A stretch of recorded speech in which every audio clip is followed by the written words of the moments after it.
আমাদের বাসা ৬ তলা বিল্ডিং। নিচতলা মসজিদ, ২য় তলায় আমরা থাকি। চাইলে কি আমরা বাসা থেকে জামাতে শরিক হতে পারবো? উত্তর হলো যে, একটা ভবনের যদি বেশ কয়েকটা ফ্লোর মসজিদ হয়, তাহলে সবগুলো মিলে একটা জায়গা হিসাবে ধর্তব্য হয়। ধরুন, একটা মসজিদের ৩ টা ফ্লোর আছে। Ground floor, first floor, second floor. এই ৩ টা ফ্লোরের যেকোনো ফ্লোরে দাঁড়ালেই সেটি মসজিদে দাঁড়ানো হিসেবে বিবেচিত হবে। কারণ ৩ টা মিলে একটা হিসাবে গণ্য হবে। কারণ ৩ টাই মূলত মসজিদ। কিন্তু যদি আ একই বিল্ডিং এর একটা ফ্লোর মসজিদ হয়, হতে পারে যে টেম্পোরারি মসজিদ অথবা এটা পাঞ্জেগানা মসজিদ, নিয়মতান্ত্রিক অফ মসজিদ না, অথবা নিয়মতান্ত্রিক মসজিদ। কিন্তু একটা ফ্লোর মসজিদ, উপরে হয়তো বাসা, ইমাম সাহেবের বাসা বা অন্য কারোর বাসা। তো উপরে যেহেতু বাসা, সেহেতু ভিন্ন জায়গা হিসেবে সেটি গণ্য হবে। কারণ পারপাস সম্পূর্ণ ভিন্ন। আর যখন সেটি মসজিদ নয়, অন্য কিছু, অতএব সেখানে দাঁড়িয়ে নামাজ পড়লে আপনি মসজিদে জামাতে দাঁড়িয়ে নামাজ পড়েছেন, সেটি মনে করা হবে না এবং সেটি বলা যাবে না। যার ফলে আপনাকে মসজিদে এসেই জামাতে শামিল হতে হবে।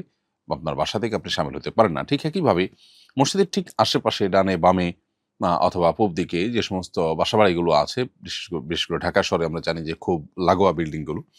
তো এই ভবনগুলোতে, এইসব বাসাবাড়িতে যদি আপনি বসবাস করেন, আপাতদৃষ্টিতে আপনার বাসা থেকে মসজিদ হয়তো মাত্র ২০ ফিটের দূরত্ব, ৩০ ফিটের দূরত্ব কিংবা আরো কম দূরত্ব আছে। তো আপনি এখানে কাতার বরাবর দাঁড়িয়ে আপনার বাসা থেকে যদি নামাজে শামিল হন, আপনার নামাজ হবে না। কারণ আপনি ভিন্ন একটি ভবনে আছেন, ভিন্ন একটি জায়গায় আছেন যেটি মসজিদ নয়। একই জায়গায় দাঁড়িয়ে যদি আপনি জামাতে শামিল হন, সেটি বিশুদ্ধ হবে ইক্তেদা।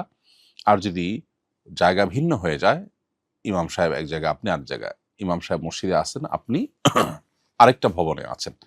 তাহলে সেক্ষেত্রে সেটা কিন্তু ইক্তেদা বিশুদ্ধ হওয়ার জন্য যথেষ্ট নয়। এখানে যে ইত্তেসাল বা কাতারের যে সম্মিলন থাকা দরকার, এটি সেখানে থাকছে না, বরং গ্যাপ হয়ে যাচ্ছে। বিধায় এরকম করা আপনার জায়েজ হবে না। হ্যাঁ, মসজিদের পূব পাশে রাস্তায় অনেক সময় মানুষ দাঁড়ায়। এটা হলো মসজিদ থেকে বের হয়েও মানুষ বাহির পর্যন্ত চলে আসে যখন, এটা ওভারফ্লো হয়ে যায়। ওভারফ্লোর ফলে যেটা হয়ে যায়, সেটা কিন্তু মসজিদের মধ্যেই গণ্য হবে, জামাতের মধ্যে গণ্য হবে।